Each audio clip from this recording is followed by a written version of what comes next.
Ne. Mein 13 Fakten Video. Fakt Nummer 1. Mein Name. Angelique. Mein Schokoladenname. Luxuria.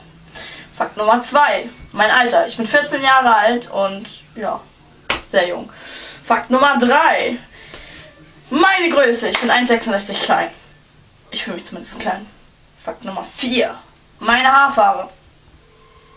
Rot. Nein, meine Naturfarbe ist braun.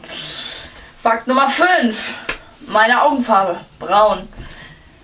Fakt Nummer 6. Ja, meine Lieblingsmusik. Eigentlich alles. Hip-Hop, R&B, Techno, Hardstyle, Hardcore. Fakt Nummer 7. Lieblingsessen. Der Nudelsalat von meiner Mama. Der schmeckt immer gut. Könnt ihr mal vorbeikommen.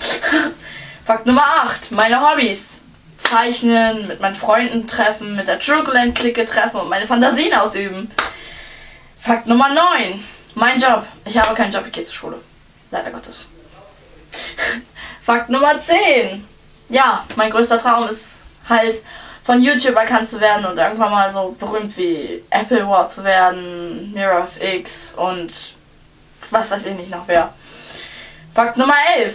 Ja, was ich hasse, wenn man sie mich zu früh weckt und Streit. Fakt Nummer 11. Was ich liebe. Meine Familie, meine Freunde, vor allem meine Chocoland-Clique, fühlt euch angesprochen.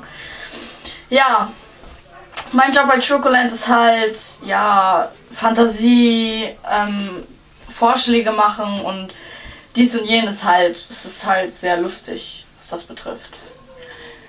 Meine kleine Information. Ich habe Chocoland gegründet. Ich werde weiterhin jeden Samstag mit meinen Freunden, außer an einzelnen Tagen, wo das halt mal wirklich nicht klappt, werde ich wirklich jeden Samstag ein Video hochladen. Oder 2. Es sind Fun-Videos. Es geht um dies und jenes. Und es wird noch von Blue Eye Wayne ein Video geben. Von noch so vielen von der Chocoland-Clique. Und also dieses Video ist sehr kurz, das weiß ich selber, aber wir sehen uns dann und bis dahin sind uns auch definitiv mehr Ideen eingefallen. Tschüss!